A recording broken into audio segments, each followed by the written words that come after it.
Hello. তো আজকে চলে গেছিলাম একটা অন্নপ্রাশন সেরেমনিতে। তো এখানে মেনু কার্ডটা দেখতে পাচ্ছ, নয়তো পরে পজ করে দেখে নিও। তো ফার্স্টেই ছিল লেবু আর তার সাথে শসা গাজর দিয়ে স্যালাড।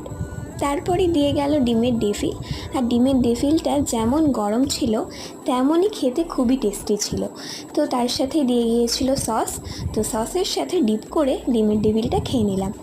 তারপরে চলে এসেছিলো ফ্রাইড রাইস আর তার সাথে চানা পনির। তো চানা পনির দিয়ে ফ্রাইড রাইসটা খেতে খেতেই চলে এসেছিলো চিপস আর তার সাথে ভাত আর সবজি ডাল। এবং সবজি ডাল দিয়ে লেবু চিপে ভালো করে ভাতটা খাবো কিনা চলে এসেছিলো পটল চিংড়ি। আর পটল চিংড়িটাও বেশ ভালো হয়েছিল খেতে, খুবই টেস্টি ছিল, চিংড়িটাও খুব ফ্রেশ ছিল। তারপরে চলে এসেছিলো স্পাইসি আর গরম চিকেন কষা।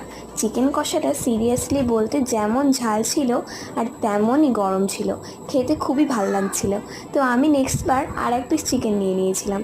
তো তারপরে চলে এসেছিলো আমের চাটনি আর তার সাথে পাঁপড় ভাজা। তো সেটা খেতে না খেতে চলে এসেছিলো রসগোল্লা।